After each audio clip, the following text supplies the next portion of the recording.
Good mornings, everybody. Welcome to online English classes. Today's topic is first lesson of beehives. The fun they had.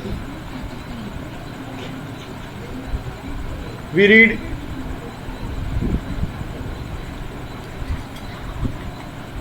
lesson yesterday. We are reading this lesson 2 days.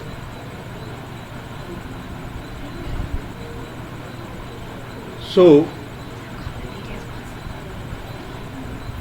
we learn about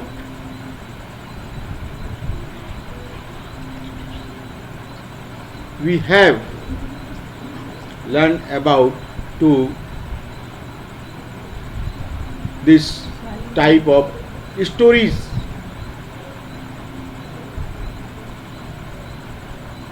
that we shall go to in future.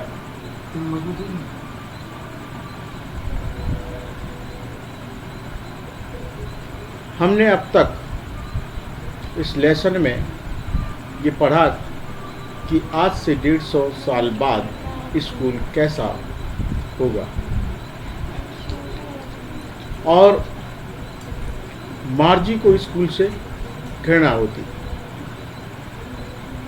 तो आज हम उससे आगे पढ़ते हैं। मार्जी ने अपन ने पिछली कक्षा में पढ़ा था, पिछली सेशन में पढ़ा था। Margie said to Tommy, can I read the book some more with you after school. यानी उसकी जिस समय वो बात कर रही थी टॉमी से, उसी समय उसके स्कूल का टाइम हो गया था। माँ ने उसको पुकारा था, तो उसने टॉमी से कहा कि क्या मैं स्कूल के बाद इस किताब के बारे में और अधिक कुछ पढ़ सकती। तो टॉमी कहता, मे बी ही सैड नॉनसेंटली। नॉनसेंटली का मतलब होता है लापरवाही से। तो उसने जो कुछ कहा वो लापरवाही से कहा। ही वॉक्ड अवे विस्लिंग। विस्लिंग माने सीटी बजाते हुए। वह सीटी बजाते हुए वहां से चला गया। The dusty old book tucked beneath his arms. Tucked, एक नया वर्ड आया, टक्ड। टक्ड का मतलब होता है समेटे हुए, और बीनीथ का मतलब वैसे नीचे होता है। तो अपने वहां के नीचे वो उस किताब को समेटे हुए वहां से, और ये डस्टी माने होता धूल भरी, धूल से सनी हुई उस पुरानी किताब को समेटे हुए वहां से सीटी बजाते हुए चला जाता है। Margie went to into the classroom. Margie उस क्लासरूम के अंदर, स्कूल रूम के अंदर चली जाती है। और ये अगली लाइन मोस्ट लाइन है, इसको अंडरलाइन कर लीजिए। It was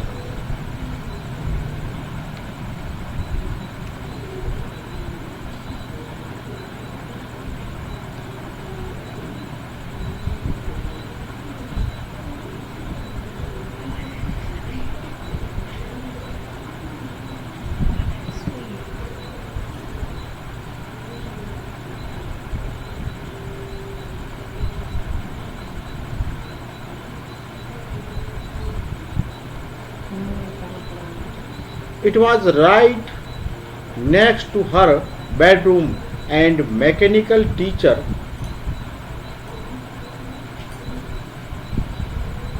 was waiting on was on and waiting for her.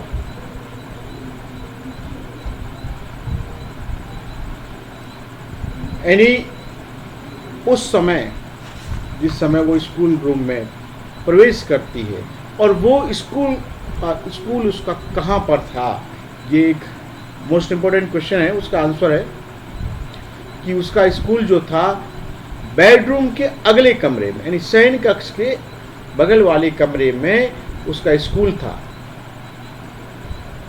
And the mechanical teacher was on and waiting for all, और मैकेनिकल टीचर जो उसका यांत्रिक अध्यापक है वो पहले से ही वहां पर उपस्थित था और उसका इंतजार कर रहा था। It was always on at the same time every day except का मतलब होता है उसके यानी अलावा या उसके सिवाय, तो हमेशा वो उसी समय ऑन हो जाता था प्रत्येक दिन। किसके अलावा? सैटरडे और संडे को हॉलीडेज होता था, तो उसके अलावा वो उसी समय पर वो स्टार्ट हो जाता था। अब देखिए पिक्चर में आपको उसका स्कूल, जो टेक्निकल स्कूल रूम जो है, वो स्कूल का रूम, उसको आप देख सकते हैं कि वो कुर्सी पर बैठी हुई है और कंप्यूटर स्क्रीन पर वो लेसन को पढ़ने का प्रयास कर रही है। बगल में कई मैकेनिकल टीचर की कई चीज़ें रखी हुई हैं। The mechanical teacher was on flashing on the screen, mechanical जो यांत्रिक जो टीचर था उसका कंप्यूटर जो था उसकी स्क्रीन इस समय प्रकाशित हो रही थी। स्क्रीन जैसे ही वो ऑन, ऑटोमेटिक ही ऑन हो जाता था।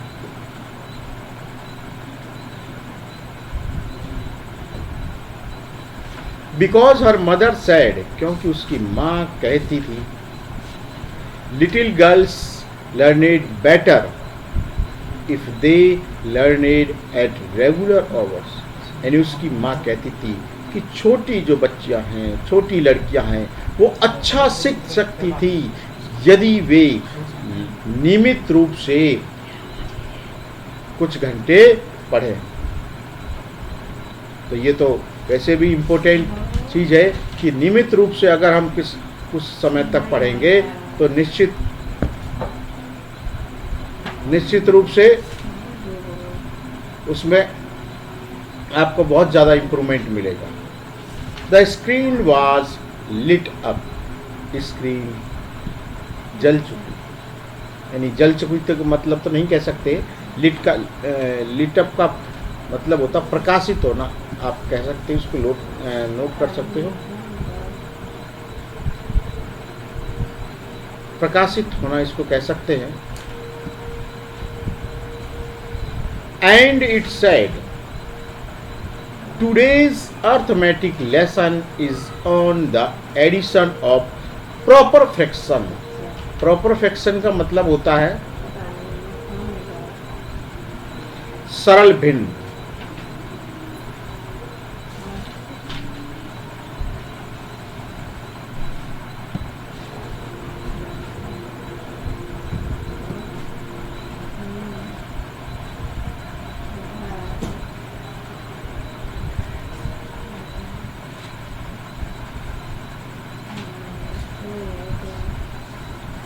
इस प्रॉपर फ्रैक्शन का मतलब सरल भिन्न,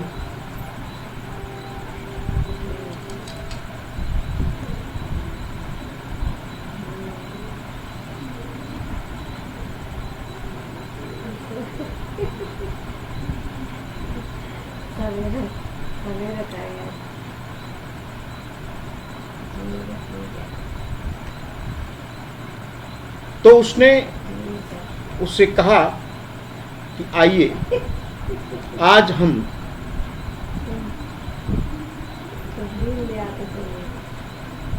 लेसन जो पढ़ते हैं उसका टॉपिक है अर्थमेटिक, अंक गणित, और अंक गणित में जो पढ़ेंगे वो होगा एडिशन, जोड़, और कौन सा? प्रॉपर फ्रैक्शन, सरल भिन्नों का जोड़। Please insert yesterday's homework in the proper slot. कृपया कल जो आपका होमवर्क को था, कल जो आपने होमवर्क किया, उस होमवर्क को प्रॉपर स्लॉट में, उचित स्थान पर उसमें डालिए, उचित जगह पर उसको एंटर करिए।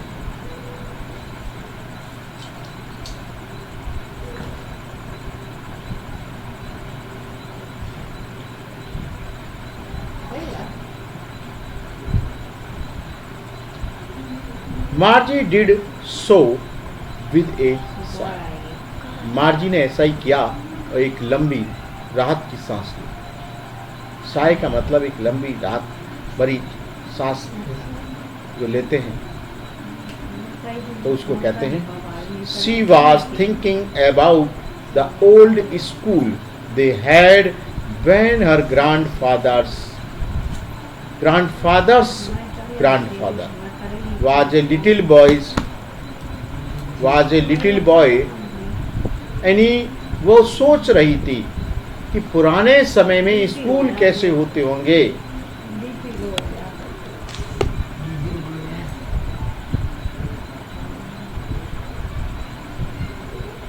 कि ग्रैंडफादर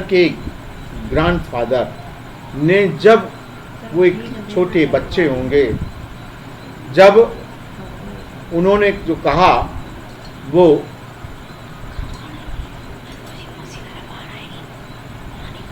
कैसे उस समय वो स्कूल में जाते होंगे, कैसे वो क्या करते होंगे।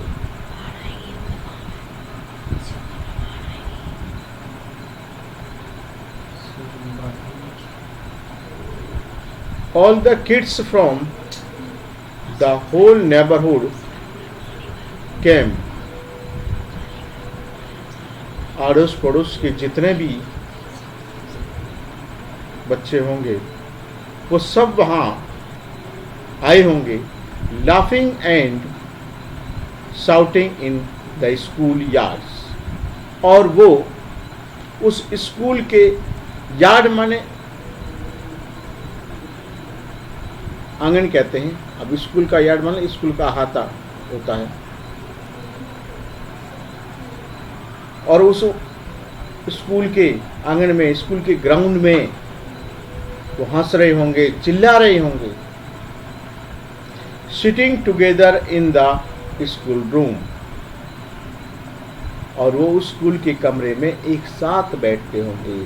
Going home together at the end of the day, और शाम के समय वो सभी साथ साथ स्कूल जा रहे होंगे, जाते होंगे।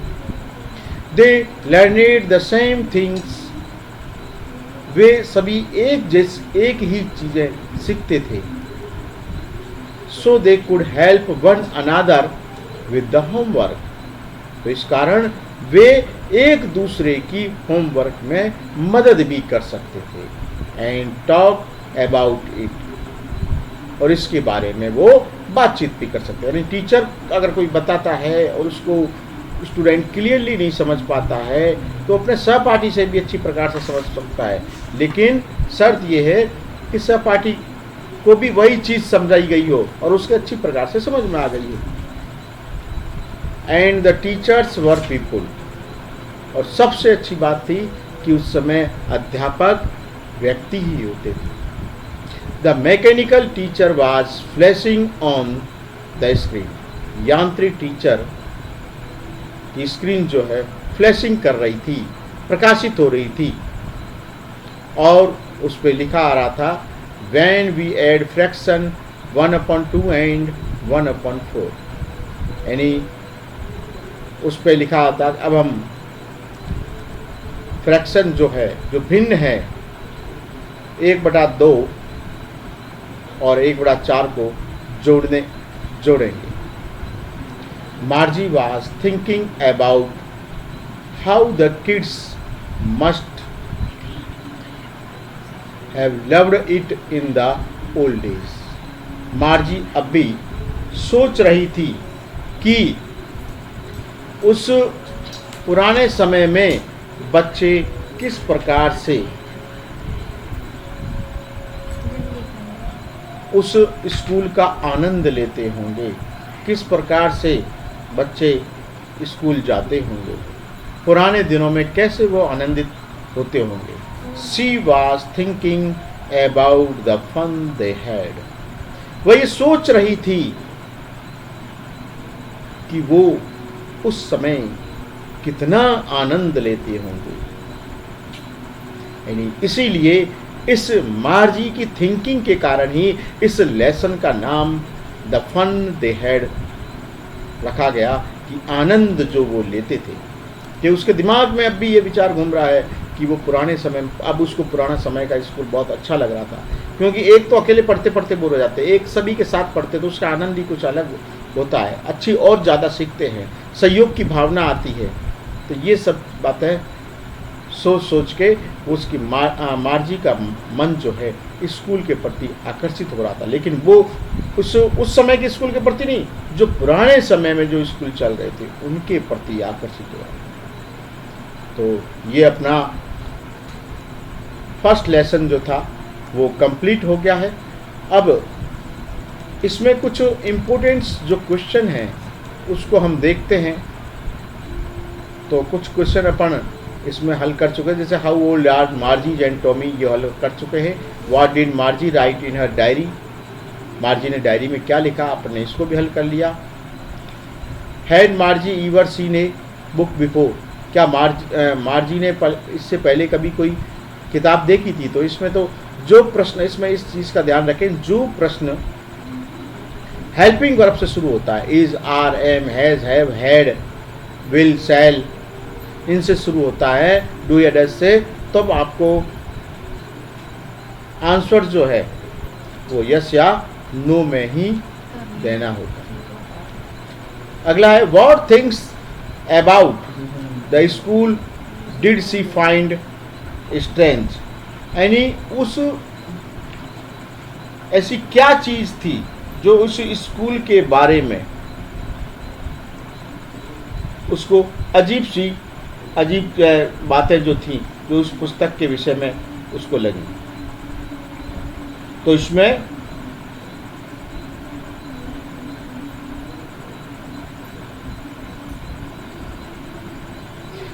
सबसे अजीब बात तो थी the book was printed on paper, किताब जो थी वो पेपर पर प्रिंट होती थी। एंड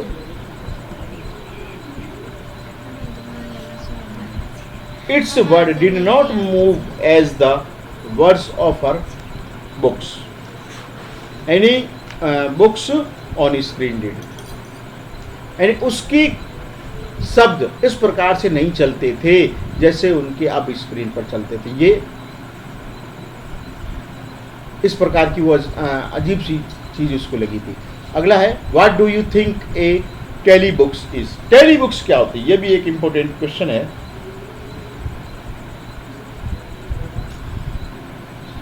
द डिजिटल बुक, अब मैं इसका आंसर बोल रहा हूं, आप लिख सकते हैं the digital book we read on a computer और television screen is called tele books. The digital book we read on a computer और television screen is called a tele book, यानी जो हम टेलीविजन पर या कंप्यूटर स्क्रीन पर जो किताब हम देखते हैं वह टेली बुक्स है। जो अब तक आपने जो लेसन पढ़ा इस कंप्यूटर स्क्रीन पर, यह भी एक टेली बुक्स ही है। अगला और इम्पोर्टेंट क्वेश्चन है वेयर वाज मार्जीज स्कूल, मार्जी का स्कूल कहाँ था। ये अभी लाइन आप मैंने अभी उसमें कराई भी थी आपको underline. Margie's school was in her house next to her bedroom, Margie का स्कूल उसका घर ही था और उसमें बेडरूम के बगल में जो था। आप यहाँ इतना लिख सकते हैं। आगे अगला क्वेश्चन, आगे इसी में क्वेश्चन दे रहा did she have any classmate, क्या उसके कोई सहपाठी थे, तो नो लिखेंगे।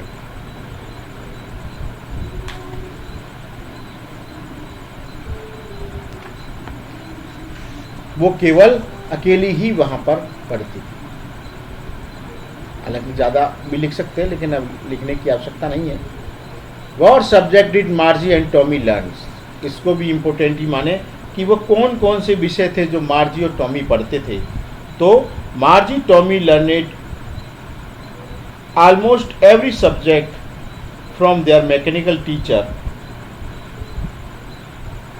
यहां भी लिख सकते हो, ये लाइन लर्न नहीं होती है तो लिख सकते हो they learned history, geography and arithmetics from computers. ये 3 विषय जो मेन थे जो वो कंप्यूटर्स पर पढ़ते थे.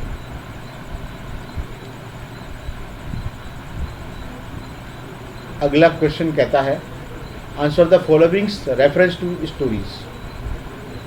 इसमें मैं एक हल करके बताऊंगा, एक आप हल करेंगे. I would not throw it away. एक लाइन दे रखी है, इसमें कुछ शब्द पूछ रखे हैं इसमें, और पहला है who does they refer to. अब ऐसे प्रश्न आते हैं तो इसमें ध्यान रखना है ये रेफर टू का मतलब है, तो इस लाइन में दे शब्द किसके लिए आया है वो आपको बताना है.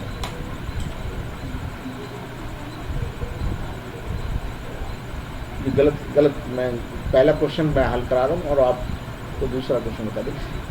Who says these words. ये वर्ड्स किसने कहे. I would not throw it away. मैं इसे नहीं फेंकूंगा. These words says Tommy. अपन को उस पैसेज पे जाके जिस पार्ट में है उस पे जाके ये लाइन देखनी है और इसका आंसर अगर नहीं मिलता है तो उस लाइन के पीछे की, इससे पहले की 2-3 लाइनें पढ़िए और इसके बाद की 2-3 लाइनें पढ़िए, आपको आंसर मिल जाएगा वहीं पर.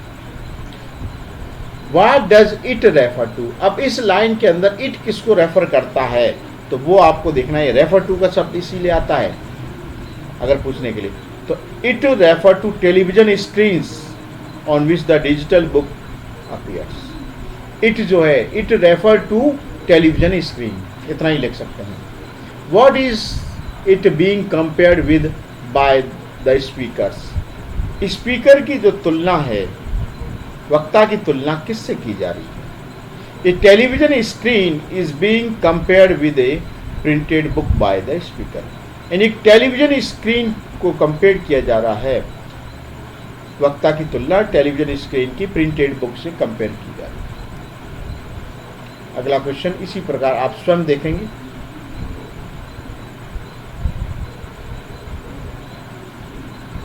इस वाले क्वेश्चन में से मैं कुछ क्वेश्चन आपको बता रहा हूं, बाकी आप स्वयं देखें. दूसरा क्वेश्चन है why did मार्जी mother send for county inspector. अब जो क्वेश्चन बता रहा हूँ वो इम्पोर्टेंट है, ध्यान रखेंगे. तो इसका आंसर मैं बोल रहा हूँ, आप ध्यान रखने से देखें, वो लाइन अंडरलाइन कर लें. Margie's mother sent for the county inspector as Margie's mechanical teacher had been giving test after test in geography and she had been doing rows and rows. She was worried about Margie's performance. यानी मार्जी की माँ ने county inspector को, या inspector कहते हैं निरीक्षक को, इसलिए बुलवाया क्योंकि मार्जी का जो यांत्रिक शिक्षक जो था, जो उसका मैकेनिकल जो टीचर था, जो ज्योग्राफी के टेस्ट पे टेस्ट लिए जा रहा था, और मार्जी उन टेस्टों से और ज़्यादा यानी बोरियत होती जा रही थी. जो सीखना चाहती थी वो नहीं सीख पा रही थी. वह मार्जी के प्रदर्शन के बारे में और ज़्यादा चिंतित थी.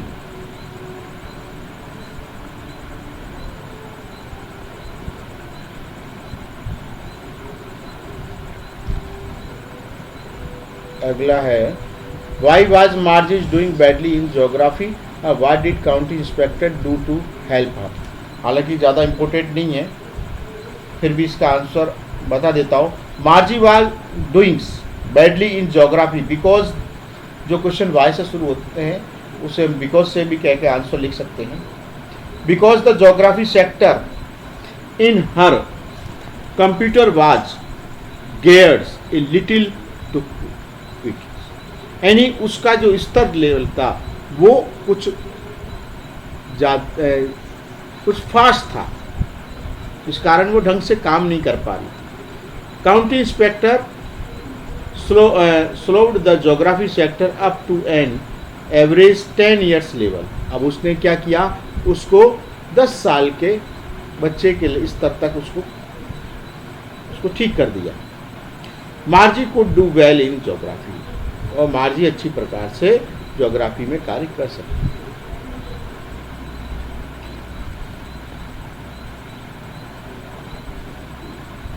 सातवां क्वेश्चन देखिए, what does Tommy describe the old kind of school. Tommy ने पुराने समय के स्कूल के बारे में क्या वर्णन किया, तो इसमें देखिए, Tommy describe that they had a special building. Tommy ने वर्णन किया कि वो एक स्पेशल बिल्डिंग के स्कूल जो थी उनकी स्पेशल बिल्डिंग होती थी। All kind kids went there, सारे बच्चे वहाँ जाते थे। If they were of the same age, और वो सभी एक ही एज के होते थे। They learn the same thing, वो सभी एक ही प्रकार की चीज़ जो है, एक ही प्रकार का लेसन या एक प्रकार जो कुछ भी है वो एक ही प्रकार के सब सीखते थे। They helped one another there, और वे एक दूसरे की मदद भी कर सकते थे। They laughed and shouted in the school yard, और वो स्कूल यार्ड के अंतर्गत उस आंगन, उस खेल के मैदान में या उस स्कूल के मैदान में वहाँ चिल्लाते भी थे और हंसते भी थे।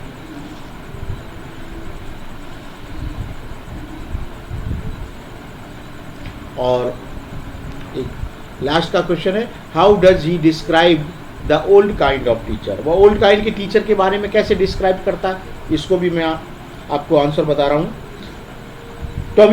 Tommy says that the old kind of teachers were man. Tommy कहता है कि पुराने समय के स्कूल में जो टीचर होते थे वो व्यक्ति होते थे। They gave the boys and girls homework, वे ही लड़के और लड़कियों को होमवर्क देते थे। दे आस्क्ड देम क्वेश्चन, और उनसे वो प्रश्न पूछते थे। Student also used to discuss various subject with them, और जितने भी विद्यार्थी थे वो उनसे डिस्कस भी कर सकते थे, बातचीत भी कर सकते थे विभिन्न विषयों पर।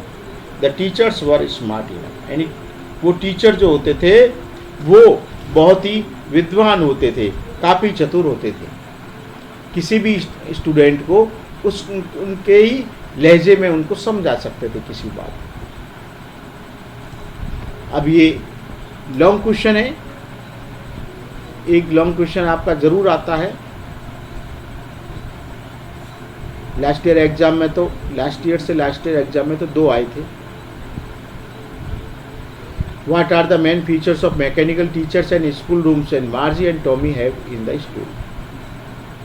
ये इतना इम्पोर्टेंट नहीं है, लेकिन ये इस इम्पोर्टेंस होता है। Why did मार्जी had school, मार्जी school से घटना क्यों करती थी, मैंने इम्पोर्टेंट लाइनें आपको नोट करा दी हैं। Why did she thinks the old kind of school must have been fun, यानी वो ऐसा क्यों सोचती थी मार्जी, उसके ये ऐसा क्यों सोचती थी कि पुराने समय के जो स्कूल थे उनके जो बच्चे थे वो बहुत ज़्यादा आनंद लेते थे, यार उस वहाँ हम आनंद बहुत ज़्यादा उठा सकते थे। तो ये जो आपका इसमें भी आपको जो मैंने इम्पोर्टेंट लाइनें लिखाई हैं स्कूल के बारे में, उसमें वो लास्ट के पैराग्राफ में इसका आपको आंसर मिलेगा। तो ये आपका लेसन था। इसमें आपको जो क्वेश्चन होमवर्क में करने हैं वो मैं आपको निशान लगा देता हूँ उसमें।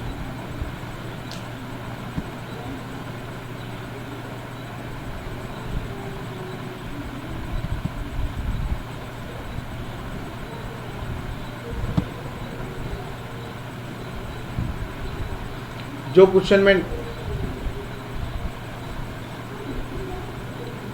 शेडिंग कर रहा हूं उस क्वेश्चन को आपको करना है।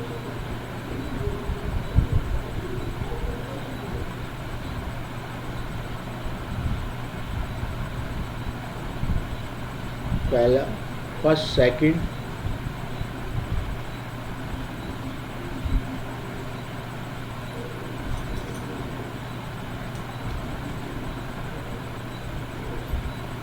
और फिफ्थ, 7th,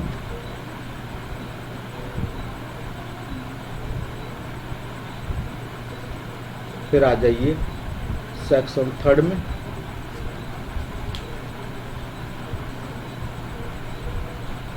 सेकंड इसमें है एक तो सेकंड क्वेश्चन,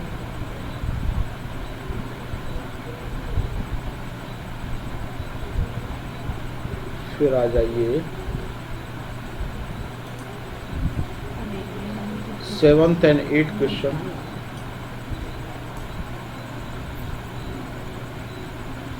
ये क्वेश्चन आपको अपनी नोटबुक में करने हैं। आपको ये लेसन अच्छी प्रकार से समझ में आ गया होगा, और आपको अगर ये समझ में आ गया है तो इस वीडियोज़ को सब्सक्राइब ज़रूर करें।